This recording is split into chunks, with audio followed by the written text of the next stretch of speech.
بسم الله الرحمن الرحيم.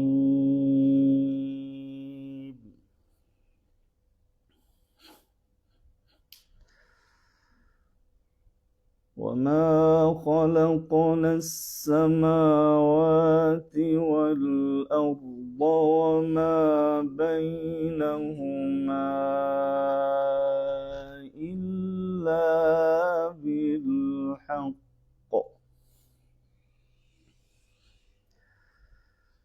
وإن الساعة لآتية فاصفح الصفح الجميل.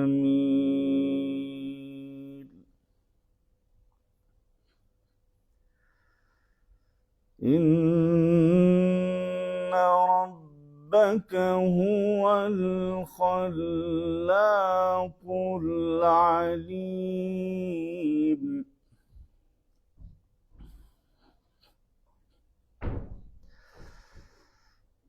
ولقد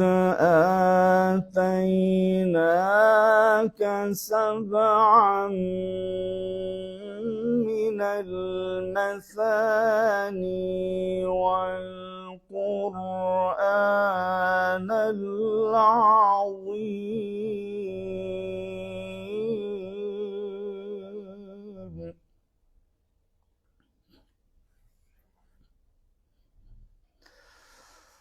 لا تمدن عينيك إلى ما متعنا به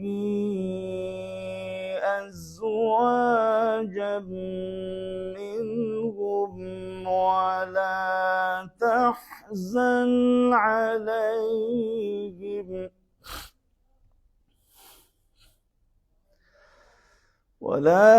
تحزن عليهم واخفض جناحك للمؤمنين.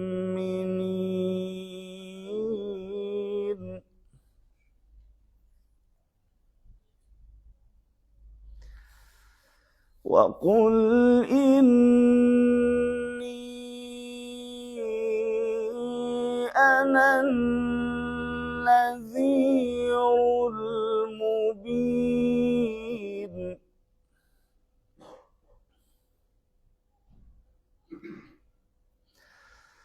كما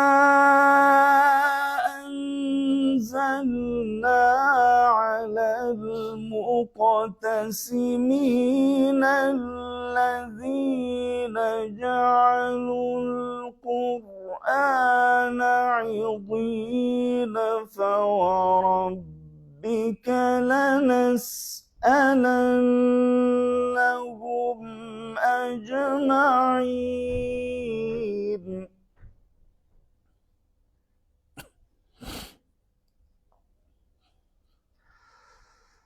الذين جعلوا القرآن عضين فوربك لنسألنهم أجمعين عما كانوا يعملون.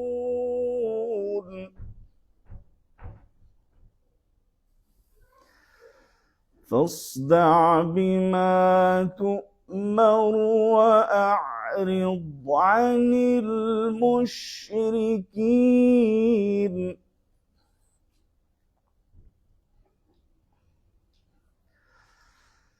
إنا كفيناك المستهزئين الذين يجعلون مع الله إلها آخر فسوف يعلمون.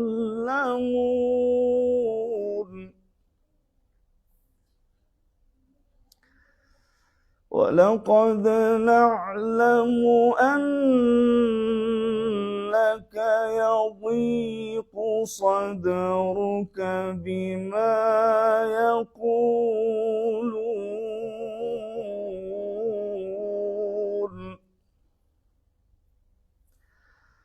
فسبح بحمد ربك وكن من الساجدين واعبد ربك حتى يأتيك اليقين صدق الله العظيم.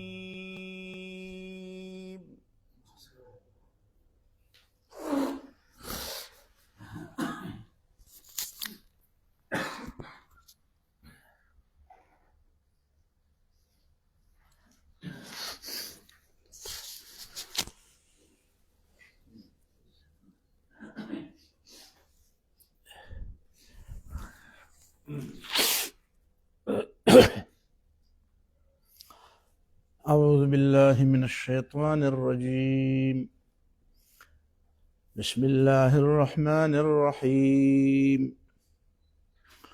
ألف لام را كتاب أنزلناه إليك لتخرج الناس من الظلمات إلى النور بإذن ربهم إلى صراط العزيز الحميد الله الذي له ما في السماوات وما في الأرض وويل للكافرين من عذاب شديد الذين يستحبون الحياة الدنيا على الآخرة ويصدون عن سبيل الله ويبغونها عوجا أولئك في ضلال بعيد. اللهم صل على محمد وعلى آل محمد كما صليت على إبراهيم وعلى آل إبراهيم إنك حميد مجيد. اللهم بارك على محمد وعلى آل محمد كما باركت على إبراهيم وعلى آل إبراهيم إنك حميد مجيد.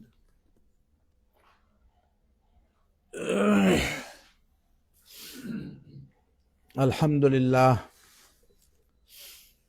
آج اس سلسلے کا پھر پہلا دن ہے جو 2 سالوں سے دورہ تفسیر کا ہم نے شروع کیا تھا. پہلے سال سورہ النساء تک اور پچھلے سال سورہ الرعد تک ہم نے ترجمہ اور تفسیر کے کچھ اصول، کچھ فروع اور کچھ مسائل بیان کیے تھے.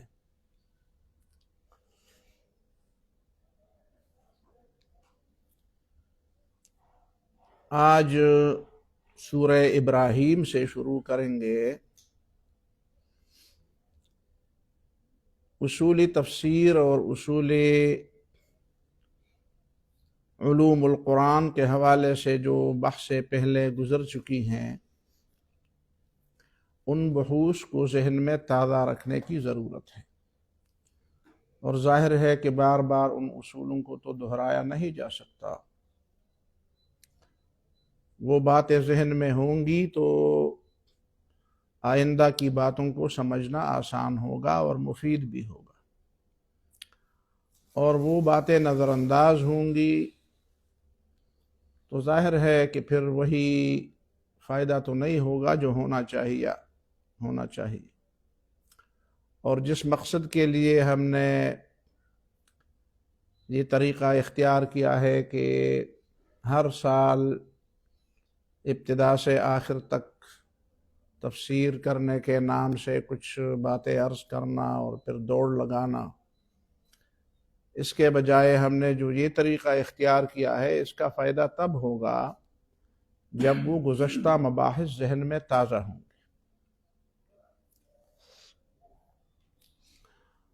آج صرف 1-2 باتوں کی طرف اشارہ کرنے کے بعد ہم اس سورت کے مضامین کے سلسلے میں بات کریں گے۔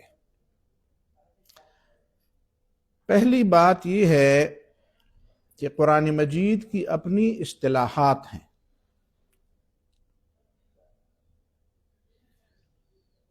کبھی قرآن مجید ایک لفظ کو لغوی معنی میں بیان کرتا ہے اور کبھی اسی لفظ کو ایک اصطلاحی معنی میں بیان کرتا ہے۔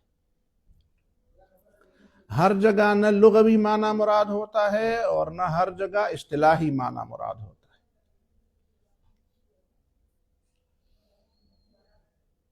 اور بسا اوقات اس بات سے غلط فہمیاں پیدا ہوتی ہیں، بلکہ یہ بھی ذہن میں رہے کہ کبھی ایک لغوی معنی والا لفظ جس کے کئی مفاہیم اور کئی معانی ہوتے ہیں، ان کو اس طرح مختلف معانی میں استعمال کیا جاتا ہے۔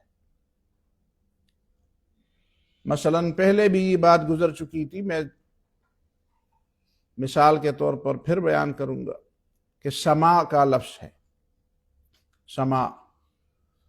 سماع اس اوپر والی فضا کو بھی کہتے ہیں اور اسی معنی میں بھی قرآن نے اس کو استعمال کیا ہے۔ وَأَنَّا وَجَدْنَا السَّمَاءَ فَوَجَدْنَاهَا وَأَنَّا لَمَسْنَا السَّمَاءَ فَوَجَدْنَاهَا مُلِئَتْ حَرَسًا شَدِيدًا وَشُهُبًا، فضا کے معنی۔ اور سماع کو بادل کے معنی میں بھی استعمال کیا ہے قرآن نے۔ وَأَنزَلْنَا مِنَ السَّمَاءِ مَاءً، ظاہر ہے کہ پانی تو فضا سے نہیں، پانی تو بادلوں سے برستا ہے۔ اسی طرح سماع اس ٹھوس آسمان کو بھی کہتے ہیں جس کے اندر باقاعدہ دروازے ہیں۔ لا تفتح لهم ابواب السماء ولا يدخلون الجنة حتى يلج الجمل في سم الخياط۔ تو ایک سماع کا لفظ ہے اور مختلف معانی میں، لغت میں مختلف معانی میں استعمال ہوا ہے، ہر جگہ پہ ایک معنی مراد نہیں۔ تو اسی طرح اصطلاحی الفاظ بھی لغوی الفاظ سے الگ الگ استعمال ہوئے ہیں۔ کبھی ایک جگہ لغوی معنی مراد ہوتا ہے، کبھی دوسری جگہ پہ اس کا اصطلاحی معنی مراد ہوتا ہے۔ دوسری بات یہ ذہن میں رہے کہ یہ الفاظ جو ہیں، ایک تو ان کے وہ لغوی معنی ہیں، لغوی معنی، ان لغوی معنیوں میں بھی ہمارے ہاں بہت غلطیاں پائی جاتی ہیں۔ مثلا ہم اردو یا پشتو یا اپنی دوسری زبانوں کے اندر عربی الفاظ کے جو معنی ہمارے ذہن میں ہوتے ہیں، ہم قرآن پڑھتے وقت اور قرآن کا ترجمہ کرتے وقت یا قرآن کی تفسیر کرتے وقت یا قرآن کا مطالعہ کرتے وقت ہمارے ذہن میں اس لفظ کا وہی معنی ہوتا ہے جو ہماری زبان میں ہم اس کو استعمال کرتے ہیں، اور اس وجہ سے پھر بہت بڑی غلط فہمی پیدا ہوتی ہے۔ عربی زبان کے الفاظ باقی دنیا کے کئی زبانوں میں استعمال ہوتے ہیں، ہمارے بر صغیر کے کئی زبانوں میں بھی استعمال ہوتے ہیں۔ اگر ہم اپنے پاکستان کی بات کریں تو پشتو میں، پنجابی میں، اردو میں، سندھی میں، بلوچی میں، بروہی میں، ان ساری زبانوں میں، بڑی بڑی جو زبانیں ہیں، چھوٹی زبانیں تو بہت ہیں، ان ساری زبانوں میں عربی کے الفاظ مستعمل ہیں، اور ہر لفظ کا اپنے ماحول میں ایک خاص معنی ہے، ایک خاص معنی ہے۔ یہ تو اللہ تعالیٰ کی بڑی حکمت ہے کہ اللہ تعالیٰ نے زبانیں مختلف رکھی ہیں۔ واختلاف السنتکم، یہ اللہ تعالیٰ کی توحید کی بڑی دلیل ہے۔ اور مختلف زبانوں کی ساخت اور اس کی پیدائش میں اللہ تعالیٰ کی قدرت کی بہت بڑی بڑی نشانیاں ہیں۔ تو وہ تو اپنی جگہ پہ بات آئے گی اس آیت کی تفسیر، لیکن ایک نشانی میں آپ کو یہ بھی بتاؤں کہ معانی میں اس سے وسعت بھی پیدا ہوتی ہے۔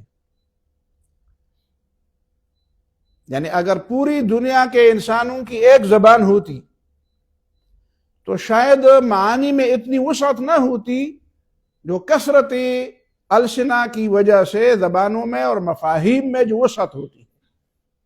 میں آپ کو لطیفے کے طور پر ایک مثال بیان کروں.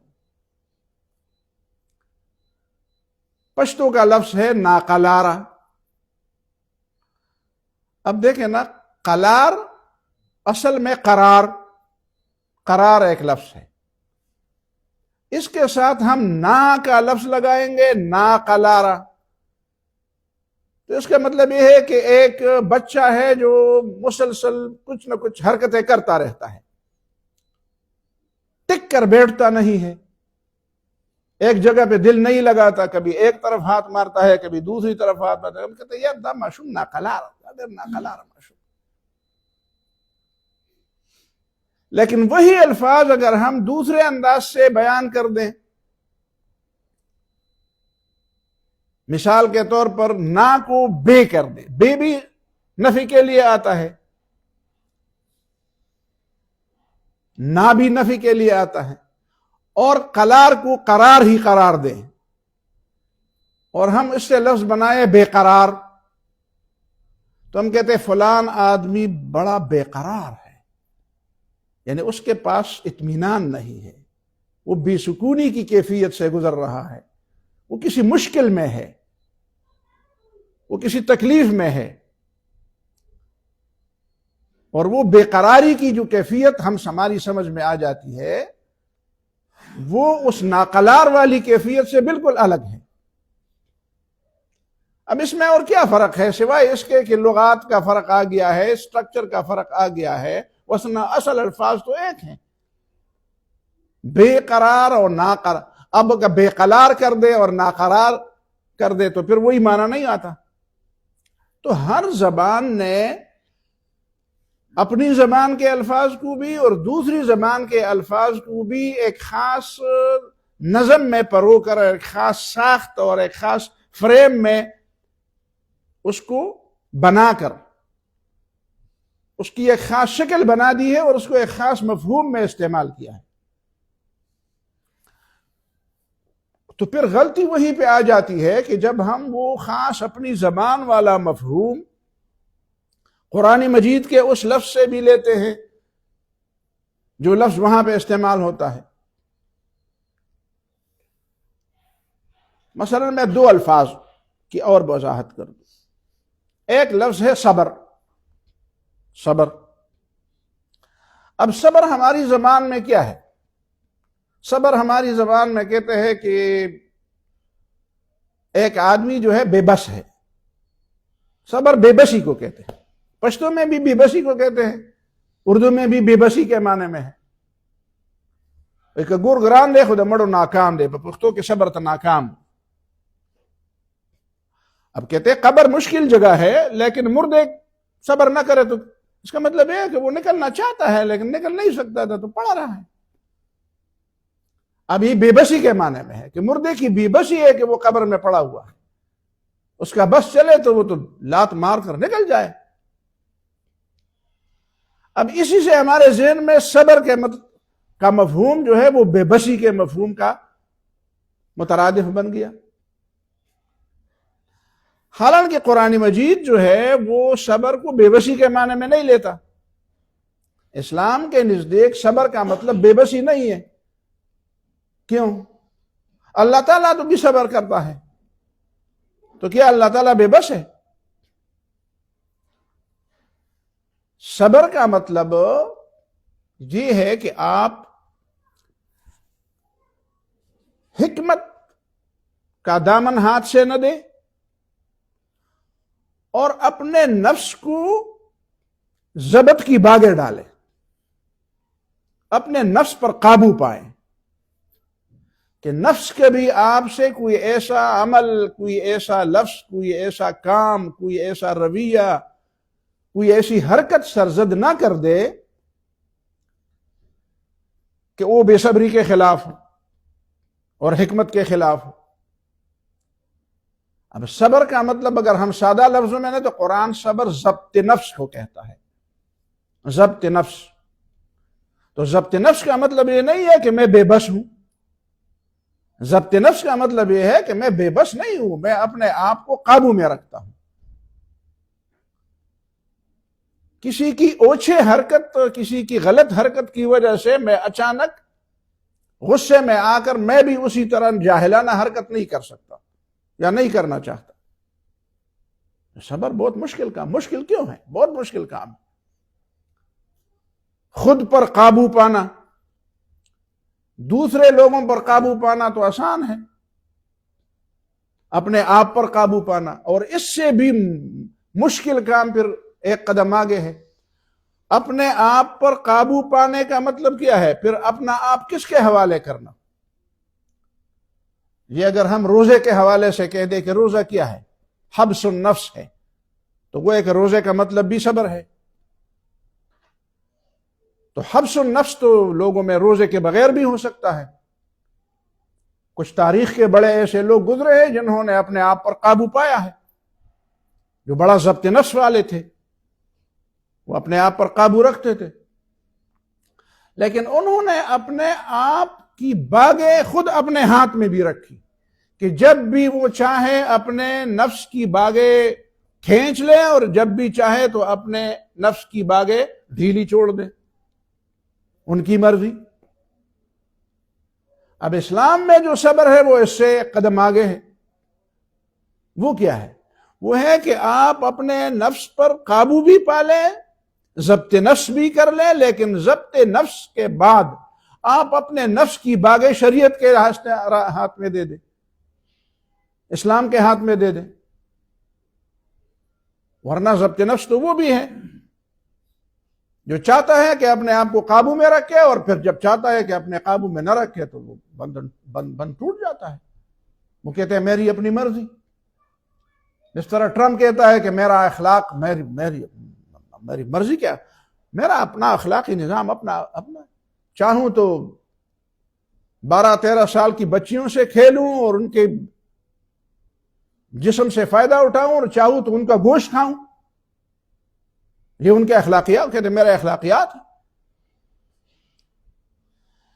اب مشکل یہاں پہ پیدا ہوتی ہے کہ جب ہم اردو میں یا پشتو میں ترجمہ کرتے ہیں اور جب قرآن میں صبر کا لفظ آتا ہے تو ہمارے ذہن میں وہی لفظ آتا ہے کہ صبر کا مطلب تو بے بسی ہے۔ اب اگر ہم اسی لفظ سے بالا ہو کر قرآن مجید کے اس مفہوم کو نہ لیں تو ہم قرآن سے وہ اصل مطلب کہاں اخذ کر لیں گے؟ صبر کی آیات بھی پڑھیں گے، صبر پر تقریر بھی کریں گے، بلکہ صبر پر صفحے کے صفحے سیاہ بھی کریں گے، لکھیں گے بھی، لیکن ہم صبر کے مفہوم سے ناشنا ہوں۔ اور کبھی ہماری عملی زندگی میں صبر کا موقع آئے گا تو ہم وہ ضائع بھی کر دیں گے۔ موقع آئے گا صبر کا، ظاہر ہے کہ صبر کے بغیر تو زندگی گزرتی نہیں، تو ہم اس موقع کو ضائع کر دیں۔ یہ وہ بنیادی بات۔ دوسری مثال ہے مثال کے طور پر تقوی۔ اب تقوی کا لفظی معنی تو ہم خوف سے کرتے ہیں، خوف سے کرتے ہیں، ڈر، خوف۔ ڈر پشتو کا بھی لفظ ہے، ڈار۔ پشتو کے بعض لغات میں خوف کے لیے ڈار کا لفظ، ڈریدل، وہی چیز کہتے ہیں نا، وہ ایک دیہاتی نے سب سے پہلے اذان سنی، کبھی نہیں سنی تھی، تو چیخا کہ یہ چیخیں کیوں مارتا ہے؟ اسے پوچھا، ودا براڑے ولی وئی نبل ورتوے دا خدا ڈرے گی، ودا خدا ڈرے گی، تو ڈریدل چی دا تو لفظ اردو میں بھی ڈر۔ تو ہم پشتو میں تقوی کا مفہوم لیتے ہیں ڈر، ڈریدل یا ریدل، حالانکہ تقوی کے مفہوم میں یہ خوف کا لفظ یا یہ خوف کا معنی یہ اس کا ایک حصہ ہے، پورا معنی نہیں ہے۔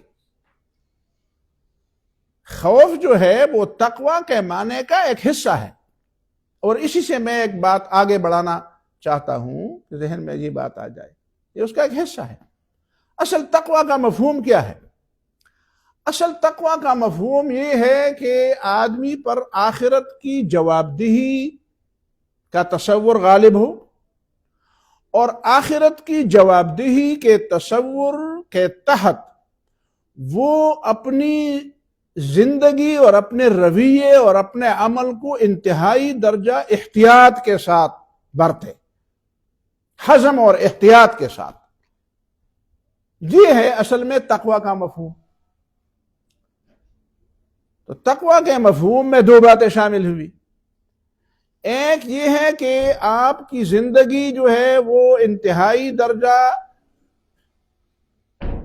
محتاط رویے پر مبنی ہو، کہ کہیں میرا قدم غلط نہ پڑ جائے، کہیں میں کسی مشکل کا، ایسی بات کا شکار نہ ہو جاؤں کہ اس کا خمیازہ مجھے آخرت میں بھگتنا پڑے، میرا قدم ایسا غلط نہ پڑ جائے کہ آخرت میں مجھے اس کا جواب دینا پڑے اور میرے پاس جواب نہ ہو۔ تو آخرت کی جواب دہی کی بنیاد پر زندگی جس میں جو محتاط رویہ اپنایا جاتا ہے، جو محتاط انداز اپنایا جاتا ہے، اسی کو کہتے ہیں تقوی۔ اور پھر اس کی تفصیلات یہ ہے کہ محتاط اندازے کا مطلب یہ ہے کہ قدم ایسا رکھو کہ قدم پڑ بھی جائے اور غلط بھی نہ پڑے۔ اب دیکھیں نا، حضرت ابی بن کعب جو حضرت عمر رضی اللہ تعالیٰ عنہ کے سوال کا جواب دیتے ہیں، تو اسی میں یہی مفہوم شامل ہے کہ جب انہوں نے ابی بن کعب رضی اللہ عنہ سے پوچھا کہ تقوی کیا ہے، انہوں نے کہا کہ کبھی تمہیں کانٹے دار راستے پر چلنے کا اتفاق ہوا؟ کہتے ہیں ہاں۔ تو کہتے کیسے ہوا؟ کہتے میں اپنے کپڑے سمیٹ کر احتیاط کے ساتھ جا رہا ہوں۔ کہتے یہی تقوی ہے۔ اب جا بھی رہا ہوں، کپڑے بھی سمیٹ، تو احتیاط اس کے مطلب ہے ایک سوچ ہے کہ کہیں میرے کپڑے نہ پھٹ جائے، دوسری سوچ یہ ہے کہ کہیں میرا راستہ کھوٹا نہ ہو جائے، مجھے جانا بھی ہے اور مجھے اپنے کپڑوں کو پھٹنے سے بچانا بھی ہے۔ اب تقوی کے مفہوم میں جب آپ شامل کرتے ہیں کہ اوامر کی پابندی اور نواہی سے اجتناب، یہی تو وہ چیز ہے۔ محتاط سفر، محتاط رویہ، محتاط عمل بھی ہو اور عمل کے اندر احتیاط بھی ہو۔ اب ان ساری باتوں کو کسی نے جو جمع کیا تو اس نے اس کو خوف کا معنی دے دیا۔ اب خوف الگ چیز، خوف اس کا ایک حصہ ہے، خوف اس کے اندر ایک عنصر ہے، اصل مفہوم تو دوسرا ہے۔ یہ باتیں جب آپ کی نظر میں ہوں گی، قرآن سمجھنے والے کی نظر میں یہ باتیں ہوں گی، تو وہ یہ بھی سمجھے گا، جس بات کے لیے میں نے یہ مثالیں دی، وہ یہ بھی سمجھے گا کہ یہ جو ہمارے ہاتھ قرآن کے ترجمے ہوتے ہیں، یہ ٹھیک ہے، عمومی طور پر تو ہم اس کو ترجمہ کہیں، میں یہ نہیں کہتا کہ اس کو ترجمہ نہیں کہنا چاہیے، جب لوگ ترجمہ کہتے ہیں تو کہیں، لیکن ذہن میں یہ بات ہو کہ یہ پورا ترجمہ نہیں ہے کسی لفظ کا، پورا ترجمہ نہیں۔ وہ بات تو پھر دوسری ہے کہ الفاظ کے استعمال میں اور اس کے ساخت میں ایک لفظ دوسرے لفظ کے ساتھ کیسے جوڑا گیا ہے، اس کا صلہ کیا آ رہا ہے، اس میں تقدیم اور تاخیر کا کیا مطلب، وہ تو دوسری چیزیں ہیں، وہ تو سرے سے ترجمے میں سرے سے ممکن ہی نہیں ہے۔ یعنی جو علم بلاغت اور فصاحت بلاغت کی باتیں ہیں، وہ تو کسی ترجمے میں آنا بہت مشکل بات ہے۔ لیکن میں صرف لغت کی بات کر دوں کہ لغت میں بھی اگر ہم یہ سمجھیں کہ یہ جو لغوی معنی ہوتے ہیں، یہ اس پورے معنی کا ایک چھوٹا سا حصہ ہوتا ہے، تب بھی ہمیں اس بات پر یہ چیز مجبور کر دے گی کہ ہم قرآن مجید کو براہ راست عربی سے سیکھیں اور براہ راست قرآن کو قرآن سے سمجھیں۔ جب تک ہمارے دماغ پر قرآن مجید براہ راست اس کا نزول نہ ہو، دیکھیں نا قرآن مجید میں یہی تو فرمایا سورہ بقرہ میں فَإِنَّهُ نَزَّلَهُ عَلَىٰ قَلْبِكَ۔ یہ تو بھی ہو سکتا تھا نا کہ قلب سے پہلے تو دماغ اس کو، کان اس کو سنتے ہیں. جب آپ کوئی چیز سنتے ہیں تو ظاہر ہے کہ پہلے تو وہ کانوں میں چیز پڑتی ہے، لیکن اگر کانوں سے بھی پہلے، یعنی یہ مبالغہ، اگر کانوں سے بھی پہلے آپ کے دل پر یہ قرآن اثر انداز نہ ہو تو اس کا مطلب یہ ہے کہ آپ قرآن کو صحیح معنی میں نہ سمجھ سکتے ہیں اور نہ اس کے تقاضے پورے کر سکتے ہیں. یا تڑل غواړي او یا دا ساروی نہیں بالکل دا ته دلته باندې کې تماشا سره کې.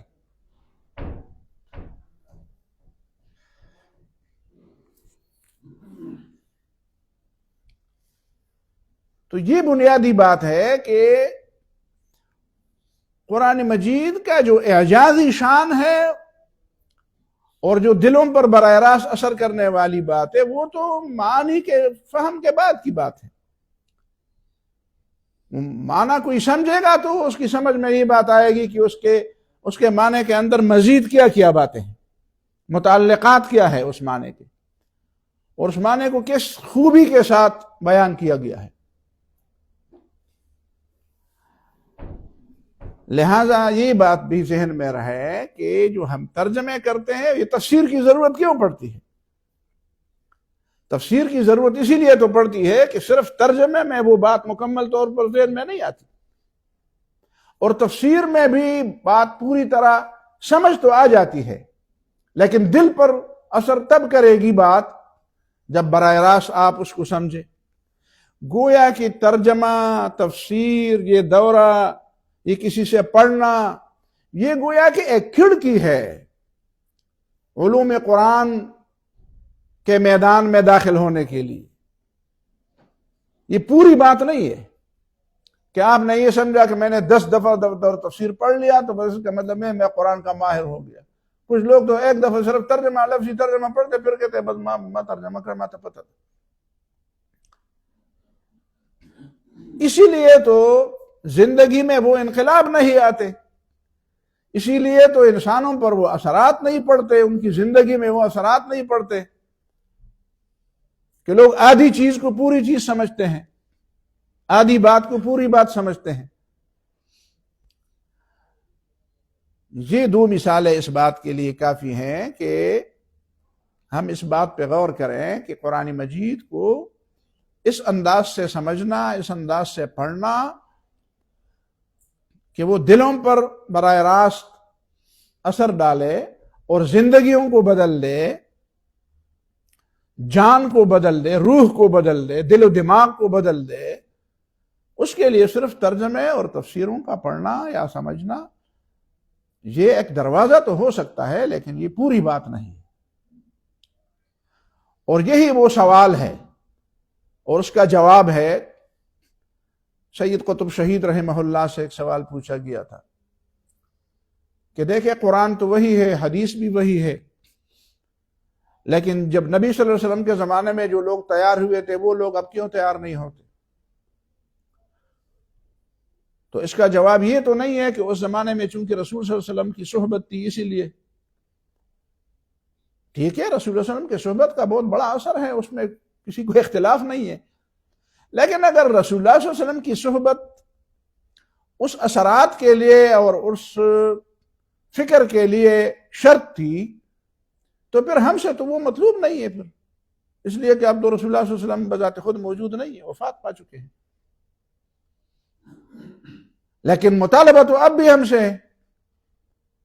تو ظاہر ہے کہ یہ مطالبہ اگر برقرار ہے تو مطالبہ کے برقرار ہونے کا کیا مطلب ہے کہ پھر رسول کو ہمیشہ کے لیے قیامت تک زندہ ہونا چاہیے تھا تاکہ ہر ایک کی تربیت وہ کر لے. تو رسول اللہ صلی اللہ علیہ وسلم تو اللہ تعالیٰ نے وفات فرمائی، اللہ نے ان کو وفات دی، اٹھا لیا. اس کا مطلب یہ ہے کہ رسول صلی اللہ علیہ وسلم کی وفات کے بعد بھی اگر ان کی تعلیمات کسی کو درست طریقے سے پہنچے تو وہ کچھ بن سکتا ہے جس کا بننا شریعت کو مطلوب ہے، جو انسانی مطلوب ہے قرآن کا، تو وہ انسانی مطلوب آج بھی بن سکتا ہے. تو پھر کیوں نہیں بنتا؟ تو سید صاحب نے تو بڑے دلائل دیے ہیں اور جوابات بھی دیے ہیں کہ ایک تو اس زمانے میں لوگ عمل کے لیے اور سمجھ کے لیے قرآن پڑھتے تھے، عمل کی نیت سے. آج کل لوگ علمی نکات کے لیے سمجھتے ہیں، علمی نکات کے لیے قرآن کو پڑھتے ہیں. دوسری بات یہ بھی انہوں نے جواب دیا کہ اس زمانے میں جو لوگ قرآن و سنت کو سمجھتے تھے تو فلسفوں اور انسانی آراء سے پاک ہو کر سمجھتے تھے. آج ہر آدمی کسی فلسفے کی نظر میں اس کو دیکھتا ہے، اور اس کو جو کچھ بھی سننے کے لیے سمجھنے کے لیے ملتا ہے وہ کسی فلسفے کی رومال میں لپٹی ہوئی چیز ہوتی ہے، کسی فلسفے کی رنگ میں رنگی ہوئی چیز ہوتی ہے. تو اگر لوگ قرآن اور سنت کو بعد میں انسانی فلسفوں کے رنگ اور آمیزش سے پاک ہو کر سمجھنے کی کوشش کرے تو یقیناً وہ انسانی مطلوب آج بھی بن سکتے ہیں. لیکن میں نے جو آپ کو توجیہ بیان کی وہ توجیہ بھی ذہن میں رہے کہ اصل مسئلہ کیا ہے. ترجموں کے بعد اور پھر اصطلاحات کی سمجھ کے بعد اور ترجمے کی حیثیت اور تفسیر کی حیثیت سمجھنے کے بعد اب آخری سوال یہ رہ جاتا ہے کہ جو عرب جو براہ راست قرآن کو سمجھنے کی اہلیت رکھتے ہیں وہ کیوں یہ تاثر نہیں لیتے؟ تو ظاہر ہے کہ آج کتنے عرب ہیں جو قرآن مجید کو واقعی اس انداز سے سمجھنے کی کوشش کرتے ہیں، یا ان کی زبان واقعی وہ ہے جو قرآن کی زبان ہے؟ کتنے عرب لوگ ایسے ہیں جن کی زبان اب بھی وہی فصیح زبان ہے جو قرآن کی زبان ہے؟ انہوں نے تو کہیں سے کہیں رکھ دی ہے. اور آخری چیز اس سلسلے میں یہ بھی ہے جو اسی صورت میں بیان ہوگی کہ جہاں پہ آگے اب بات آتی ہے کہ وما ارسلنا من رسول الا بلسان قومه ليبين لهم فيضل الله من يشاء ويهدي من يشاء. پیغمبر اپنی قوم کو ان کی زبان میں تفصیل کے ساتھ اور عمل کے ساتھ بات سمجھائے بھی تب بھی ضروری نہیں ہے کہ ہر سننے والا اور ہر دیکھنے والا ہدایت پا لے. اس کا مطلب یہ ہے کہ صرف درست طریقے سے فہم منتقل کرنا، کسی استاد، کسی مفسر، کسی معلم، کسی مربی، یہ صرف فقط ہدایت کے لیے کافی بات نہیں.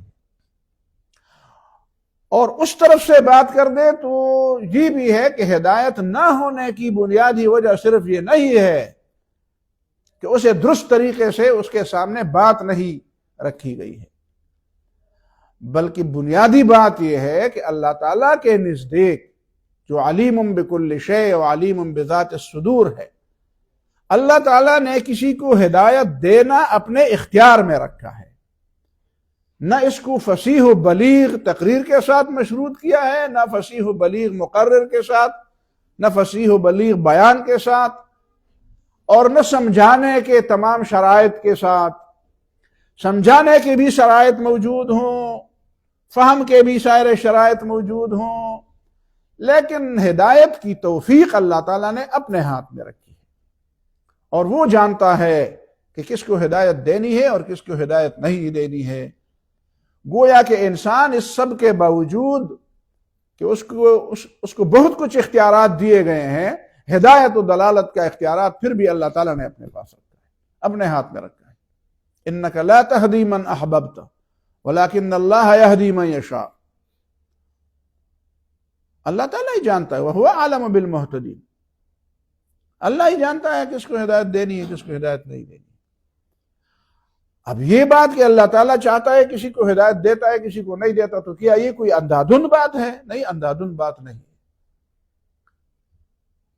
جو اس ہدایت کے قابل ہوگا، جو اس کو لینے کے لیے آئے گا، جو اللہ سے مانگے گا، جو اس کا اہل ہوگا، جو اس کی قدر جانے گا، جو اس کا مستحق ہوگا، اس سے اللہ تعالیٰ اس کو روکتا نہیں. اور جو اس کا مستحق نہیں ہوگا اسے اللہ تعالیٰ یہ دیتا نہیں. تو اب یہ بات ہمارے اور آپ کے موضوعات سے خارج ہے. یہ اللہ ہی جانتا ہے کس کو ہدایت دیتا ہے کس کو نہیں دیتا. فَيُضِلُّ اللَّهُ مَن يَشَاءُ وَيَهْدِي مَن يَشَاءُ. توفیق اللہ تعالیٰ کے ہاتھ میں ہے، اور توفیق اللہ تعالیٰ نے اپنے ہاتھ سے کسی کو بھی اس کا حصہ نہیں دیا، پیغمبر کو بھی نہیں دیا، تو پیغمبر کو نہیں دیا تو کسی اور کو بھی نہیں دیا، اور کسی کو دینے سے کیا ہوگا جب اس کو علم ہی نہیں ہے کہ وہ کون مستحق ہے؟ ہم زیادہ سے زیادہ یہ کہیں گے کہ وہ اس کی شکل بڑی اچھی ہے، وہ ایسا ہے اور وہ ایسا ہے، اس تو مانگتا ہے، وہ تو بڑی لمبی لمبی دعائیں کرتا ہے اور وہ یہ کرتا ہے، ہمیں اندر سے کیا پتہ ہے؟ اسی وجہ سے تو سفارش کا اختیار بھی اللہ تعالیٰ نے اپنے ہاتھ میں لیا ہے، من ذا الذی یشفع عندہ الا باذنہ، اس لیے کہ یعلم ما بین ایدیہم وما خلفہم، تو ما بین ایدیہم وما خلفہم کو تو ہم نہیں جانتے، تو سفارش کیسے کر لے؟ اسی طرح ما بین ایدیہم وما خلفہم ظاہر و باطن کو تو ہم نہیں جانتے، اور ظاہر کو بھی پورا نہیں جانتے۔ ظاہر میں ضروری ہے کہ آپ ظاہر میں آپ جانتے جو کچھ ظاہر میں ہے وہ حقیقت میں بھی ہے؟ نہیں، ایسا تو نہیں ہے۔ اور کسی عالم نے لکھا ہے نا، کسی المستطرف میں پڑھا تھا غالباً، المستطرف لکل فن مستظرف، اس میں بڑی عجیب چیز ہے، اس میں غالباً پڑھا تھا کہ ایک قاضی کے پاس اس کا ایک دوست عالم دین آیا، تو بیٹھا تھا، ابھی کوئی دو فریق آ گئے تو فیصلے کے لیے جج تھا، قاضی تھا، تو وہ ایک فریق جو تھا وہ دھاڑے مار مار کر رو رہا ہے، اور اتنی اس کے آنسو بہ رہے ہیں، اور اتنا وہ ایسے ہچکیاں لے رہا ہے، اور ایسا بیچارہ ہے کہ بس۔ تو یہ جو مہمان مولوی صاحب ہے نا، وہ اس قاضی صاحب کے کان میں کہتے ہیں، یار اس کی تو میں سفارش کرتا ہوں یار، یہ تو بڑا مظلوم ہے، اس کے حق میں فیصلہ کرو، بس چھوڑے دوسرے، وہ بڑا بدماش لگتا ہے اور یہ بڑا مظلوم لگتا ہے، یہ تو سامنے آتا ہے۔ اس نے ہنس کر اس کے کان میں کہا، وَجَاءُوا أَبَاهُمْ عِشَاءً يَبْكُونَ، وَجَاءُوا أَبَاهُمْ عِشَاءً يَبْكُونَ، یوسف علیہ السلام کے بھائی اپنے بھائی کو کنویں میں ڈالے، ہاں، اور واپس آ کر اپنے باپ کے سامنے روتے ہوئے، تو بڑے مظلوم تھے، ہاں، تو ہر رونے والا مظلوم ہوتا ہے۔ اس نے کہا، قاضی صاحب تو بڑے تکڑا سڑے، قاضی صاحب بات تمہاری، تو تم، اس نے کہا یہ میرے کام میں مداخلت، اسی وجہ سے کار سرکار میں مداخلت نہ کرو، کار سرکار میں مداخلت غلط ہے۔ شیخ نہیں، وہ حافظ شیرازی کہتے ہیں کہ رموز مملکت خیش خسرواں دانند، فقیر گوشہ نشینی تو حافظاں بخروش، کہتے ہیں جن کا کام ہے وہ جانتے ہیں، ٹھیک ہے کبھی وہ نہیں جانتے بھی ہوں گے، وہ دوسری بات ہے، لیکن جس کا سرے سے کام ہی نہیں ہے، جو سرے سے جانتا ہی نہیں، وہ تو تھوڑا جانتا ہوگا، غلط کرتا ہوگا، ٹھیک کرتا ہوگا، وہ دوسری بات ہے، اس پہ رد بھی کرے وہ بھی کرے، لیکن اس کا اختیار اپنے ہاتھ میں نہ لے، اس کو سمجھائے، لیکن با اختیار لوگوں سے اختیار ہاتھ میں اس طرح نہ لے کہ تمہیں پتہ ہی نہ ہو اور تم خود تمہاری یہ حالت ہو۔ تو اگر اختیار لینے کہ تم چاہتے ہو کہ وہ بالکل غلط استعمال، تو اس کا اپنا ایک طریقہ ہے، پھر اس کے مطابق علم حاصل کر لو، سمجھ حاصل کر لو، یہ تو نہیں نا کہ کسی کے رونے دھونے سے تم پھر تو لوگوں کو غرق کر دو گے نا، بس وہ لوگ کہیں گے کہ یار ملی سے بچی وردی جاڑ اوسکار میں دکھی گی، روتے ہوئے مولانا کے پاس جاؤ، وہ تمہارے حق میں فیصلہ کرے گا، تو پھر کیا ہوگا؟ لوگوں کے حقوق ضائع کر دو گے۔ پھر یہ چند بنیادی باتیں ضروری تھی، اسی لیے میں نے بنیادی طور پر یہ باتیں آپ کے ذہن میں رکھ دی تاکہ آپ کی پوری بحثیں جو ہے وہ تازہ ہو جائے۔ اب آتے ہیں سورہ ابراہیم کی طرف۔ سورہ ابراہیم مکی صورت ہے، مکی صورت، اور مکی صورتوں کا جو آخری زمانہ تھا اسی آخری زمانے کی صورت لگتی ہے۔ مولانا مودودی نے یہ لکھا ہے کہ دور مکہ کے آخری زمانے کی صورت لگتی ہے۔ اس میں ایک اشارہ ایسا ہے کہ اس سے پتہ چلتا ہے کہ یہ آخری دور کی، وہ کیا ہے کہ قوموں نے رسولوں کو کیا کہا؟ قوموں نے رسولوں کو کہا کہ لَنُخْرِجَنَّكُم مِّنْ أَرْضِنَا أَوْ لَتَعُودُنَّ فِي مِلَّتِنَا، ہم تمہیں اپنی زمین سے نکالیں گے یا تمہیں ہمارے دین کا لبادہ اڑنا ہوگا۔ فَأَوْحَىٰ إِلَيْهِمْ رَبُّهُمْ لَنُهْلِكَنَّ الظَّالِمِينَ وَلَنُسْكِنَنَّكُمُ الْأَرْضَ مِن بَعْدِهِمْ۔ تو رسولوں کو اللہ تعالیٰ نے وحی کی کہ لَنُهْلِكَنَّ الظَّالِمِينَ، یہ تو تمہیں نکالنا چاہتے ہیں اور ہم ان کے نکالنے کا بندوبست کر رہے ہیں۔ ان کو پتہ نہیں ہے کہ ان کے اوپر آئندہ کیا افتاد پڑنے والی ہے۔ ہم ان کو برباد کر دیں گے اور تمہیں وہ جگہ دے دیں گے۔ اب تمہاری باری آئی، ان کی باری گزر چکی ہے، ان کی مہلت عمل ختم ہو چکی ہے، اب تمہاری باری آنے والی ہے۔ اور یہ ابھی تک اس غلط فہمی میں مبتلا ہے کہ ہم ابھی تک طاقتور ہیں اور آئندہ کے لیے بھی طاقتور رہیں۔ یہ اب ظاہر ہے کہ یہ نبی صلی اللہ علیہ وسلم والی بات اسی پہ چسپان ہوتی ہے کہ جب رسول اللہ صلی اللہ علیہ وسلم کے بارے میں لوگ مشورے وَإِذْ يَمْكُرُ بِكَ الَّذِينَ كَفَرُوا لِيُثْبِتُوكَ أَوْ يَخْرُجُوكَ أَوْ يَقْتُلُوكَ وَيَمْكُرُونَ وَيَمْكُرُ اللَّهُ وَاللَّهُ خَيْرُ الْمَاكِرِينَ۔ تو یہ آخری دور کی صورت ہے۔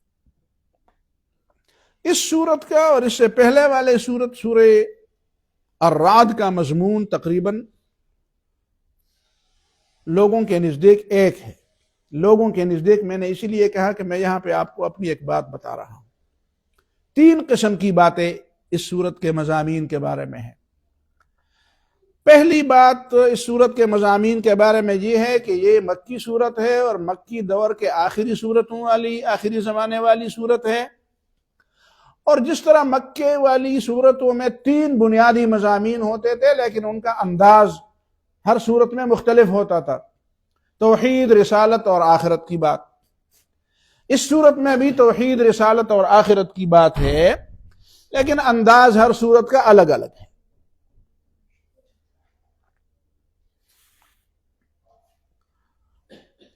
تو اس میں انذار کا پہلو ذرا سا غالب ہے۔ ایک نقطہ نظر یہ ہے کہ اس صورت کے اندر یہی بات ہے۔ دوسرا نقطہ نظر یہ ہے کہ اس صورت کے اندر بنیادی طور پر 3 باتیں اصل موضوع ہیں اور باقی باتیں اس کے متعلقات ہیں، اس کو سمجھانے کے ذریعہ ہے۔ پہلی بات ہے دعا۔ دعا داعی کے لیے اور ایک مبلغ کے لیے، ایک معلم کے لیے یا امت کے قائد کے لیے صرف یہ بات نہیں ہے کہ وہ لوگوں کو سمجھائے، درست طریقے سے ان کی رہنمائی کرے، ہر معاملے میں ان کی درست رہنمائی کا انتظام کر لے، جواب دے، سمجھائے، بلکہ دراصل اس کی دوسری ذمہ داری دعا بھی ہے۔ جس طرح باپ کی ذمہ داری ہے کہ وہ اپنی اولاد کے لیے دعا کرے، تو لیڈر کی ذمہ داری ہے کہ وہ اپنی قوم کے لیے بھی دعا کرے۔ اور دعا کا جو اسلحہ ہے یہ بڑا کاری، اس کا ضرب بڑا کاری ہے۔ تو ابراہیم علیہ السلام جو ابو الانبیاء ہے، ان کا حوالہ یہاں پہ قرآن میں دیا ہے۔ وَإِذْ قَالَ إِبْرَاهِيمُ رَبِّ اجْعَلْ هَذَا الْبَلَدَ آمِنًا وَاجْنُبْنِي وَبَنِيَّ أَن نَّعْبُدَ الْأَصْنَامَ۔ تو یہ دعا بڑی کارگر چیز ہے۔ حالانکہ آپ دیکھتے ہیں کہ کہیں بھی ایسا نہیں ہوتا، بلکہ بہت کم ایسا ہوتا ہے، شاذ و نادر ہوتا ہے کہ قائد، مبلغ، معلم، مرشد اپنی ذمہ داریوں میں دعا کو بھی شامل کر لے یا لوگوں نے ان کی ذمہ داریوں میں دعا کو بھی شامل کیا۔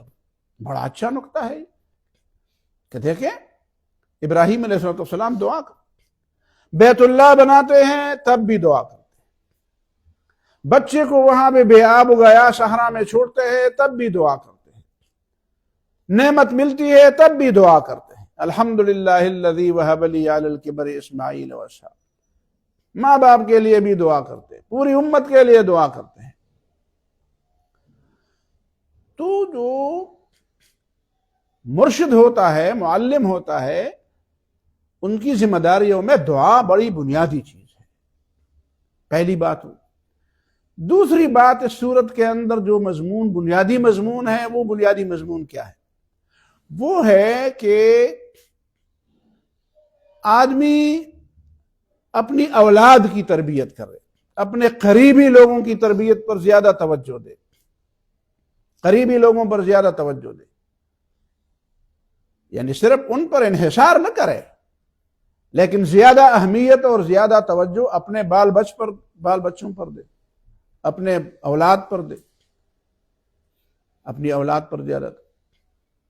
اب دیکھیں یہی پہ، اور پہلے بھی آپ نے سنا ابراہیم علیہ السلام یہ طریقہ اختیار کرتے ہیں۔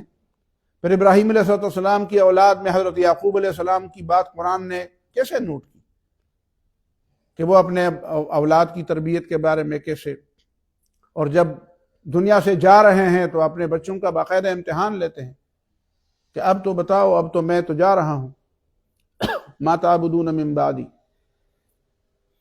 تو یہ مسلسل ان کا امتحان لینا، ان کی مسلسل نگرانی کرنا، یہاں پہ بھی ربنا لیقیموا الصلاۃ، ربنا لیقیموا الصلاۃ، تربیت۔ اور تربیت میں یہ دونوں باتیں شامل ہیں کہ دنیا کے لحاظ سے بھی ان کے لیے دعا کی جائے کہ دنیا کا رزق بھی ان کو ملتا رہے، اور آخرت کے حوالے سے بھی ان کی تربیت ہو، یعنی بچوں کی دین اور دنیا دونوں کی خیر خواہی ضروری ہے۔ اب دیکھیں نا، ابھی تک تو ہمارے ذہن میں یہی بات تھی کہ بس دین کی خیر خواہی کر لو، باقی دنیا میں جو بھی۔ لیکن ابراہیم علیہ السلام کیسی دعا کرتے ہیں؟ فَاجْعَلْ أَفْئِدَةً مِّنَ النَّاسِ تَهْوِي إِلَيْهِمْ وَارْزُقْهُم مِّنَ الثَّمَرَاتِ لَعَلَّهُمْ يَشْكُرُونَ۔ اے اللہ، تو ان کو رزق دے گا تو شکر ادا کریں گے۔ ہر ایک آدمی ابراہیم علیہ السلام تو نہیں ہوگا کہ کوئی ملے یا نہ ملے پھر بھی شکر ادا کرے گا، خالی پیٹ ہوگا پھر بھی شکر ادا کرے گا، دنیا کی ضروریات میں کوئی ضرورت پوری نہ ہو پھر بھی وہ بڑا مطمئن ہو۔ یہ تو نہیں ہو سکتا، ساری دنیا ایسی تو نہیں ہو سکتی۔ تو وَارْزُقْهُم مِّنَ الثَّمَرَاتِ لَعَلَّهُمْ يَشْكُرُونَ، تیرا شکر ادا کرنا مقصود ہے، تو ان پر مہربانی کر، تم ان کو کچھ دو۔ اور فَاجْعَلْ أَفْئِدَةً مِّنَ النَّاسِ تَهْوِي إِلَيْهِمْ، لوگوں کی توجہ بھی ان کی طرف ہو۔ یہی بات ایک صحابی نبی صلی اللہ علیہ وسلم سے پوچھتے ہیں، اے اللہ کے رسول، مجھے بتائے کہ اللہ بھی مجھ سے کیسے محبت کرے گا اور لوگ بھی مجھے کیسے محبوب بنائیں گے؟ تو نبی صلی اللہ علیہ وسلم نے فرمایا، اِزْهَدْ فِي الدُّنْيَا يُحِبُّكَ اللَّهُ، دنیا کے مقابلے میں آخرت کا طلبگار بن تو اللہ تعالیٰ تم سے محبت فرمائے۔ وَازْهَدْ فِي مَا فِي أَيْدِي النَّاسِ يُحِبُّوكَ، لوگوں کے پاس جو کچھ ہے اس سے قطع تعلق کر، اس سے بے رغبتی، میں تمہارے میں نہیں ہوں، تو یحبوک، لوگ تجھ سے بھائی لوگوں کی ٹھیک ہے وہ مال ان کا اپنا ہے، لیکن لوگوں کی محبت بھی ایک مطلوب چیز تو ہے۔ دنیا میں تم نے رہنا ہے، جنگل میں تو نہیں رہ سکتے۔ تو یہ تین باتیں کہتے ہیں کہ یہ بنیاد ہے اس صورت کی، اور بنیادی مضامین اس کے ارد گرد گھومتے ہیں کہ پیغمبروں کی تعلیمات میں یہ چیزیں شامل ہیں۔ پیغمبروں کی تعلیمات میں آؤ گے تو پیغمبر کی دعا لو گے، پیغمبر کی دعا میں تم بھی شامل ہو جاؤ گے، اور تم بھی آگے لوگوں کے لیے دعا کرو، اور اپنی اولاد کی تربیت، قوم کی تربیت، اور دنیا اور آخرت دونوں کی بھلائی کی بات۔ اب یہاں پھر وہی بات، مکی صورت ہے لیکن دنیا اور آخرت کی دونوں کی بھلائی کی بات۔ لوگ تو یہ سمجھتے ہیں نا کہ مکے معاہدے میں صرف آخرت کی بھلائی کی بات تھی، دنیا کی بھلائی کی بات بھی ہے۔ تو دنیا کی بھلائی کی بات صرف یہ ہے کہ آپ دوسرے کے سامنے ہاتھ پھیلائیں گے؟ نہیں، دنیا کی بھلائی کی بات یہ ہے کہ دنیا بھی اپنے ہاتھ میں لے گی۔ یہ دعا جو ہے، دعا میں ایک بات یہ بھی سمجھنی چاہیے نا کہ دعا زندگی کی ترجیحات کا تعین ہے۔ جو نبی صلی اللہ علیہ وسلم نے دعائیں ہمیں سمجھائی ہے، جامع دعائیں، تو ان جامع دعاؤں کو دیکھے تو اس سے زندگی کی ترجیحات کا تعین سمجھ میں آ جاتا ہے کہ دیکھو نبی صلی اللہ علیہ وسلم جب یہ چیزیں اللہ تعالیٰ سے مانگتے ہیں تو اسی طرح تو نہیں مانگتے کہ ہاتھ باندھ کر مانگتے ہیں۔ اس کا مطلب یہ ہے کہ یہ چیزیں ان کی ترجیحات میں شامل ہے، خدا سے مانگتے بھی ہیں اور اس کے لیے تگدو بھی کرتے ہیں۔ یہ دو بنیاد۔ لیکن میری سمجھ میں جو بات آ رہی ہے وہ ان دونوں سے الگ ہے، ان دونوں باتوں سے الگ ہے۔ میں نے اس پوری سورت کا بغور مطالعہ کیا، سورہ ابراہیم کا بغور مطالعہ کیا، مجھے جو چیز نظر آئی وہ ان باتوں سے الگ ہے۔ وہ چیز جو مجھے نظر آئی وہ یہ ہے کہ اس پوری سورت کے اندر توحید کو رسالت سے ایسا جوڑا گیا ہے کہ اگر آدمی رسالت کے مفہوم کو درست طریقے سے سمجھے تو وہ توحید کی بات بھی سمجھ جاتا ہے۔ گویا کہ یہ پوری کی پوری سورت بنیادی طور پر جس اہم موضوع کے گرد گھومتی ہے وہ ہے اثبات رسالت، بلکہ اثبات رسالت کے بجائے ہم یہ کہیں گے کہ اہمیت رسالت، رسول کیوں اہم ہے اور رسول کی اہمیت کیا ہے، رسول کی اہمیت کیا ہے۔ تو رسول کی بحیثیت رسول اہمیت یہ اس سورہ ابراہیم کا موضوع ہے، میں تو یہی دعویٰ کرتا ہوں۔ وہ کیسے؟ اس سے پہلے آپ تمہید کے طور پر یہ بات ذہن میں رکھیں کہ دیکھیں ابتدا سے بات کہاں سے شروع ہوئی؟ تخلیق انسانیت کی بات۔ تخلیق انسانیت کی بات شروع ہوئی اللہ تعالیٰ کے اس اعلان سے کہ فرشتوں کے سامنے اللہ تعالیٰ نے اعلان فرمایا کہ انی جاعل فی الارض خلیفہ، ٹھیک ہے، میں زمین میں خلیفہ پیدا کرنے والا۔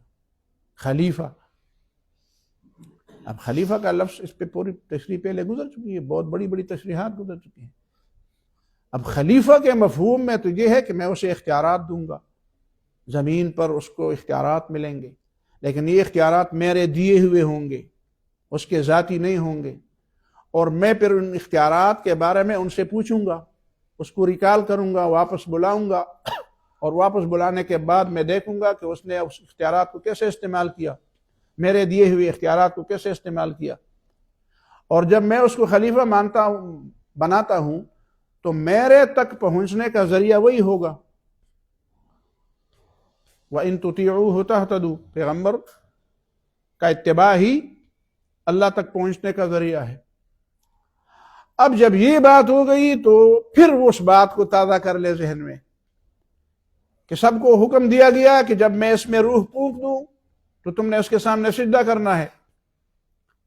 اب فرشتوں نے سجدہ کیا، ابلیس نے سجدہ نہیں کیا، ابلیس نے سجدہ نہیں کیا اور ابلیس نے انکار کر۔ اللہ نے پوچھا کیوں سجدہ نہیں کیا؟ کہتے ہیں انا خیر منہ، میں اس سے بہتر ہوں، خلقتنی من نار وخلقتہ من طین، تو نے یہ بہتری مجھے دی ہے، میں نے اپنے طور پر تو نہیں، میں نے خود تو پیدا نہیں کیا، تو نے مجھے آگ سے پیدا کیا اور تو نے اسے مٹی سے پیدا کیا، تو یہ فضیلت تو تم نے مجھے دی، اب یہ تم فضیلت مجھ سے واپس کیسے لیتے ہو؟ ٹھیک ہے نا، یہ اس کی بات غلط تھی، یہ اس کی بات غلط تھی، اور اس پر میں نے اور آگے بھی میں کہہ دوں گا، بتا دوں گا کہ اصل بات تو مٹی اور آگ کا مقابلہ نہیں تھا، اصل بات تو کوئی دوسری تھی جس کو ابلیس چھپانا چاہتا تھا، اور چھپائی ابھی تک لوگوں کے ذہن سے وہ بات چھپی ہوئی ہے۔ لیکن جو اس میں ذہنیت ہے وہ ذہنیت کیا ہے؟ وہ ذہنیت ہے ابلیسی ذہنیت کہ اللہ تعالیٰ کو ایسا خلیفہ نہیں پیدا کرنا چاہیے تھا، یا اگر پیدا کرنا تھا تو میں تھا۔ تو اس نے آدم علیہ السلام کی فضیلت سے انکار کیا، اور یہ اللہ تعالیٰ کے سامنے یہ بات رکھ دی کہ میں تو اس کی فضیلت مانے بغیر بھی تیرا بندہ ہوں، اس کی فضیلت نہیں مانتا، تیری بندگی سے تمہیں انکار نہیں کرتا، تیری خدائی سے تمہیں انکار نہیں کرتا۔ اور رب اس کو کہتا ہے، خلقتنی کہتا ہے، اور صراط مستقیم کہتا ہے اللہ تعالیٰ کی دین، لَأَقْعُدَنَّ لَهُمْ صِرَاطَكَ الْمُسْتَقِيمِ، یہ ساری چیزیں اسے منظور ہیں۔ انظرنی الی یوم یبعثون، دعا بھی اللہ تعالیٰ سے مانگتا ہے، وہ بھی اسے منظور ہے۔ یعنی گویا کہ ابلیسی ذہنیت میں یہ بنیادی نقطہ ہے کہ پیغمبر کو بائی پاس کر کے براہ راست اللہ تعالیٰ سے اپنا واسطہ اور تعلق بناؤ، پیغمبر کی ضرورت درمیان میں نہیں ہے. پیغمبر کو بائی پاس کر کے میں تمہیں مانتا ہوں نا، اب اس کو مانے بغیر کیا ہو سکتا ہے؟ میں تم سے بات کرتا ہوں، مجھ سے بات کر دو، میری بات، میں تمہاری خدائی کو مانتا ہوں. تو پیغمبر کی اہمیت سے انکار کر کے اور اسے بائی پاس کر کے خدا کے ساتھ اپنا تعلق جوڑنا، یہ وہ ابلیسی ذہنیت ہے. ابلیسی ذہنیت ہے کہ ہم پیغمبر کے بغیر بھی خدا تک پہنچ سکتے ہیں. اب یہی ابلیسی ذہنیت یہی بھی ہے، جو ہر پیغمبر کی قوم نے رسولوں کا انکار کیا تو کیا کیا؟ دیکھیں نا، وہی بات ہے.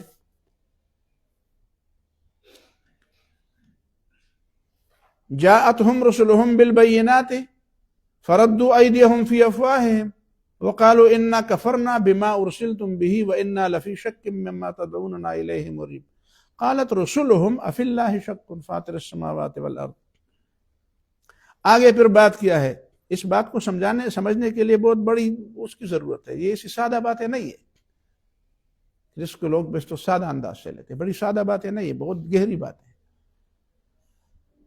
آگے پھر وہ اللہ تعالیٰ کی توحید پر اعتراض کے لیے عنوان رکھتے ہیں رسولوں کی مخالفت. اعتراض وہ خدا پر کرنا چاہتے ہیں لیکن عنوان کیا رکھتے ہیں؟ رسول. کہ ان انتم الا بشر مثلنا. بات چل رہی ہے توحید کی، اعتراض کس پر ہے؟ پیغمبر پر، کہ تو ہماری طرح ہے. وہی ابلیسی ذہنیت ہے. تو ہماری طرح ہے، اس کا مطلب کیا ہے؟ یعنی تو ہمارے اوپر کوئی فضیلت نہیں رکھتا. تو ابلیس نے تو بھی یہی کہتا نا کہ ارأیتک ھذا الذی کرمت علی. ابلیسی ذہنیت ادھر یہی تھی کہ میں اس آدم کی فضیلت کو ماننے والا نہیں ہوں. یہی پہ مشرک قوموں کی یہی ذہنیت ہے کہ وہ کہتے ہیں رسولوں کو کہ ہم تمہاری فضیلت کے قائل نہیں ہیں. اب جب ہم تمہاری بات مان لیں گے تو تو ہمارا قائد بنے گا، تو ہمارا رہبر بنے گا، رہنما بنے گا، تم آگے ہوگے، ہم تمہارے پیچھے چلیں گے، ہم تمہارے کہنے پر چلیں. یہ چیز ہمیں نہیں گوارا، کیوں تمہاری بات مان لیں؟ اس کا مطلب یہ ہے کہ اگر ہم اس اصل بات کو درست طور پر سمجھے، جس طرح علامہ شہرستانی نے الملل والنحل میں کہا ہے، مقدمہ میں بڑی زبردست اس نے بات کی، کہ اگر آدمی اس بات کو پوری طرح سمجھے کہ اللہ تعالیٰ نے ابلیس کو سجدے کا حکم دیا، اس نے انکار کیا، کوئی مکالمہ ہوا، کوئی بات ہوئی. یہ تفصیل تو انہوں نے نہیں دی ہے، لیکن یہ بات انہوں نے کی ہے کہ اگر اس بات کو درست طریقے سے سمجھا جائے تو پورے کے پورے بعد میں آنے والے تمام انبیاء کی تعلیمات، قرآنی تعلیمات، دشمنوں کی باتیں، مخالفین کی باتیں، مشرکین کے سارے بہانے، یہ ساری کی ساری چیزیں ان کی ڈوریاں ادھر لگی ہوئی ہیں. ان سب کی بنیاد گویا کہ ایک کیل جو ہے وہ ادھر ٹھونکا ہوا ہے، اور یہ سارے لوگ جو رسی میں پاؤں سے بندھے ہوئے ہیں، یہ ساری رسی ادھر بندھی ہوئی ہے اور ادھر سے یہ ڈوری ہلائی جا رہی ہے. اس وقت بھی یہی بات تھی اور اب بھی یہی بات ہے کہ اب بھی لوگوں کے مخالفین، جو انبیاء کے مخالفین ہیں، ان کی ڈوری جو ہے وہ شیطان کے طرف سے ہلائی جا رہی ہے. وہی تعلیمات، وہی ساری چیزیں. اب وہی پہ اللہ تعالیٰ نے کیا فرمایا کہ یہ تو میرا اختیار ہے، میں جسے چاہوں پیغمبر بناؤں، میں جسے چاہوں خلیفہ بناؤں. تم کون ہوتے ہو کہ تمہارا مشورہ اس میں لوں؟ میں کسی سے مشورہ تو نہیں لیتا، یہ خود میرا اپنا. یہی بھی قرآن نے یہی فرمایا کہ پیغمبروں نے کیا کہا، قالت لهم رسلهم ان نحن الا بشر مثلكم.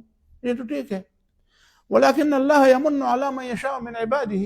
یہ تو اللہ تعالیٰ کا اختیار ہے، ہم نے تو پیغمبری مانگی نہیں ہے، ہم نے تو پیغمبری کے لیے کوئی تگودو تو نہیں کیا ہے، پیغمبری کے لیے ہم نے کوئی دعائیں تو نہیں کی ہیں کہ اللہ مجھے پیغمبر بنا. اور نہ پیغمبر اس وجہ سے بنتے کہ لوگ کوئی محنت کر دیں.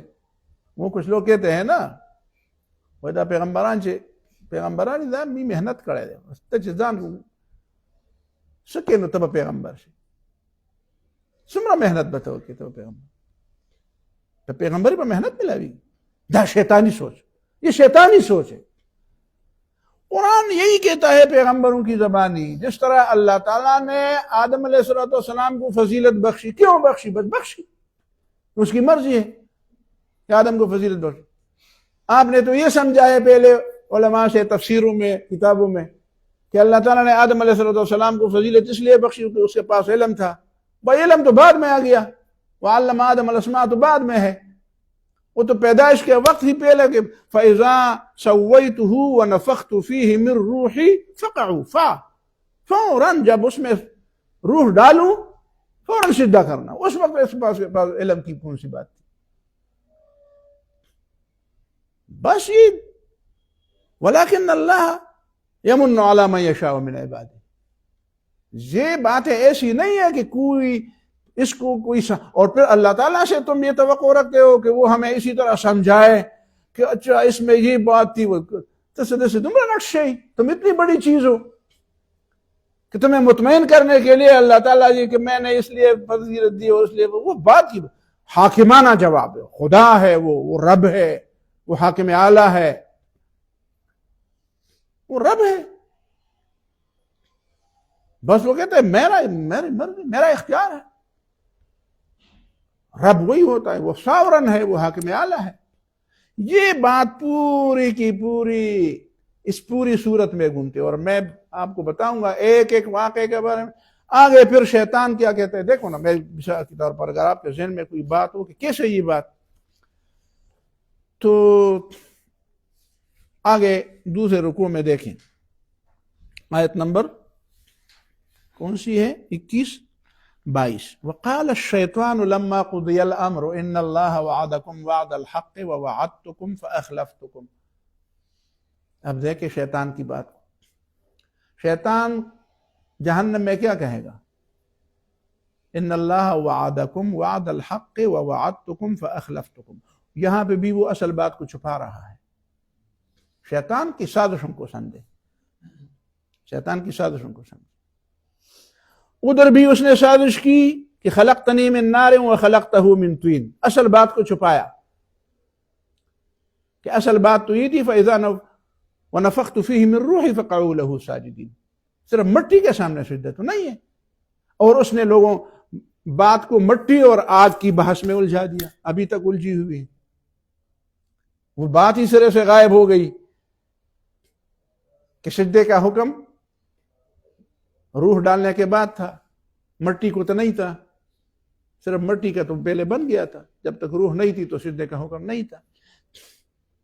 یہی بھی وہ دیکھیں نا، اب اس کی ضد کو دیکھے، اس کے دھوکے کو دیکھے۔ اب اس سے خدا کے علاوہ کون بچا سکتا ہے اس چیز سے؟ یہ کوئی معمولی شے تو نہیں ہے۔ اس سے خدا کے علاوہ کس کی پناہ میں آدمی جائے کہ وہ اس سے بچ جائے؟ اسی لیے تو حکم دیا کہ وَقُلْ رَبِّ أَعُوذُ بِكَ مِنْ هَمَزَاتِ الشَّيَاطِينِ وَأَعُوذُ بِكَ رَبِّ أَنْ يَحْضُرُونَ۔ اب وہ جہنم میں ہے اور جہنم میں ڈالا گیا ہے، اور وہی جہنم میں خطبہ دے رہا ہے، اور کیا کہہ رہا ہے کہ ان اللہ وعدکم وعد الحق ووعدتکم فاخلفتکم، میں نے وعدہ کیا تھا، اللہ نے بھی وعدہ کیا تھا۔ میں نے کہا کوئی جنت جہنم نہیں ہے، اللہ نے کہا جنت جہنم ہے۔ میں نے غلط بات کی تھی، اللہ نے ٹھیک بات کی تھی۔ تم نے میری بات مانی، اللہ کی بات نہیں مانی، ٹھیک ہے؟ اب تم بھی ادھر ہو اور میں بھی ادھر ہوں۔ وما كان لي عليكم من سلطان الا ان دعوتكم، وہ تو بعد میں انشاءاللہ دیکھیں، وہ بھی داعی ہے، دعوت کا کام وہ بھی کرتا ہے۔ دعوت کا کام تو بہت لوگ کرتے ہیں، شیطان بھی دعوت کا کام کرتا ہے۔ فاستجب لهم فلا تلوموني ولوموا انفسكم ما انا بمصرخكم۔ اب یہی پہ اب بھی اس حقیقت ماننے پر وہ نہیں آتا۔ میں نے وعدہ کیا تھا کوئی جنت جہنم نہیں ہے، بھئی یہ بات تو کسی ذہنیت کی بنیاد پر تم نے کی تھی، وہ اصل بات تو بتاؤ۔ اب اصل بتانے کی بات یہاں پہ کیا تھی، بتانے کی بات یہ تھی کہ دیکھو لوگو، تم انسان ہو، تمہاری شرافت سے میں نے انکار کر دیا، تمہارے بابا کی عظمت اور فضیلت سے میں نے انکار کر دیا، اب یہی انجام میرا ہوا۔ اس وقت بھی زبان پر یہ بات نہیں لاتا کہ اصل میں جو کچھ میری ذہنیت تھی اور ذہنیت کی خرابی تھی اور جھوٹے وعدے تھے اور دھوکے تھے، یہ ساری چیزیں تھی، ان سارے دھوکوں کی بنیاد آدم کی فضیلت کا انکار تھا۔ جب خدا نے اسے فضیلت دی تب بھی میں نے نہیں مانا، یہ میری غلطی تھی۔ لیکن یہ بات وہ کہتا ہے نہیں، وَإِنَّ اللَّهَ وَعَدَكُمْ وَعْدَ الْحَقِّ وَوَعَدتُكُمْ فَأَخْلَفْتُكُمْ، بس خدا کی بات ٹھیک ہو گئی اور میری بات غلط ہو گئی، اور بس جاؤ رہو ادھر۔ تو ایسی ٹیڑھی ذہنیت اور ایسا ٹیڑھا دماغ اور ایسی ضد اور ایسی ایگو، ایسا انا، اب اس طرح کی چیز کا دائر واسطہ اسی چیز سے ہو، پوری زندگی اسی چیز سے ہو، اور ہم ہوتے کہ ہم غافل ہوتے ہیں، وہ جو جہنم میں وہ جو کہتے ہیں نا، وہ جل گئی لیکن بل نہیں گئی، وہ رسی ہوتی ہے نا، وہ پرانے زمانے کی، جب جلتے ہیں تو پھر بھی وہ ٹیڑھی ہوتی ہے، یہ وہی چیز ہے، اس کے بل نہیں جاتے۔ دا کوگوالے جدیل بد دوزخ کے منو دیدان التم نسی شیر۔ اب ایسے شخص سے اپنے آپ کو بچانا، اور بات کیا تھی؟ ادھر بھی بات یہی تھی کہ اصل بات رسولوں کی ہے۔ تو یہ پوری کی پوری صورت جو ہے وہ اس بات رسالت سے زیادہ اہمیت رسالت کی بات ہے کہ دیکھو رسولوں کی بات مانو، رسولوں کی بات نہیں مانو گے تو ظاہر ہے کہ پھر کہاں جاؤ گے؟ رسولوں کی بات نہیں جو مانو گے تو پھر اسی ابلیس کی بات مانو گے۔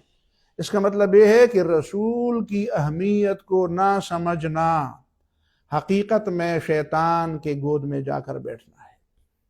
اب ایک شخص چاہے جس بھی انداز سے رسول کی اہمیت کو کم کرتا ہے، کسی بھی لحاظ سے رسول کی اہمیت کو کم کرتا ہے، رسول کی رسالت کے بارے میں، رسول کی اہمیت اور اس کے اتباع اور اس کی حیثیت کو کسی بھی طریقے سے وہ کم دکھانے کی کوشش کرتا ہے، تو اس کا مطلب یہ ہے کہ اسی انداز سے وہ لوگوں کو دعوت دیتا ہے کہ جا کر ابلیس کی گود میں بیٹھ جاؤ۔ خود بھی ابلیس کی گود میں بیٹھا ہوتا ہے اور لوگوں کو بھی ابلیس کی گود میں بیٹھنے کی دعوت دیتا ہے۔ ابلیس کی گود میں بیٹھنے سے بچنے کے لیے آپ کو رسول کا دامن پکڑنا ہوگا، رسول کا، اور جتنا آپ رسول کی اطاعت کے قریب ہوں گے، زیادہ قریب ہوں گے، زیادہ اپنے آپ کو رسول کی شریعت اور اس کے اتباع اور اس کی سنت کے حوالے کریں گے، اتنا ہی آپ اس سے دور ہوں گے شیطان کی سازشوں سے۔ ورنہ سوال پیدا نہیں ہوتا کہ وہ یہی بات ہمارے ذہن میں ابھی تک یہی بات سمجھ میں آتی ہے، بات کہ وہ براہ راست صرف خدا کی مخالفت کرتا ہے، وہ براہ راست صرف پیغمبر کی مخالفت کرتا ہے۔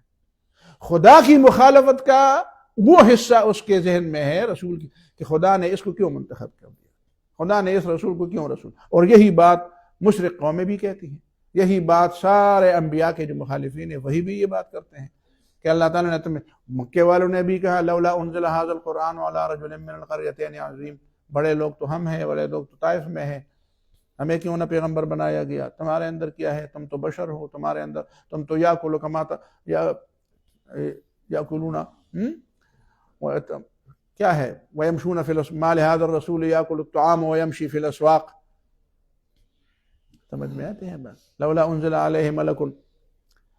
تو یہ جتنی بھی باتیں ہیں، اب اسی بات کو لے کر وہ خدا پر اعتراض کرتے ہیں، اسی بات کو لے کر، اور اللہ تعالیٰ نے قرآن مجید بھیجنے سے پہلے 40 سال تک مکے والوں کے سامنے رسول کو اٹھا کر ان کے سامنے پلایا بڑھایا، اس کی جوانی گزری، اس کی سیرت اور کردار، اور اسی کردار کو دیکھ کر لوگ اس کی بنیاد پر وہ اللہ تعالیٰ کی بات کو سمجھ گئے کہ جب یہ کہتے ہیں یہ آدمی جو اتنا سچا صادق اور امین ہے تو اللہ تعالیٰ کی بات۔ ابتدا میں تو اسی طرح بات تھی، یعنی آپ یہ دونوں باتیں کہہ سکتے ہیں کہ لوگوں نے خدا کے وجہ سے رسول کو مانا، اور یہ بھی کہہ سکتے ہیں کہ رسول کی وجہ سے خدا کو مانا۔ ایک دوسرے کے ساتھ ماننے کے حوالے سے تو یہ ایک دوسرے کے ساتھ لازم و ملزوم ہے، لازم و ملزوم ہے، اللہ تعالیٰ نے یہی نظام بنایا ہے۔ تو یہ وہ بنیادی بات ہے اس صورت کے اندر، اسی سے انشاءاللہ العزیز پھر ہم آگے بڑھیں گے چلو فی الحال یہ بات کافی ہے. اقول قولی ھذا واستغفر اللہ لی ولکم ولسائر المسلمین فاستغفروہ انہ هو الغفور الرحیم. بارک اللہ فیکم وجزاکم اللہ خیر.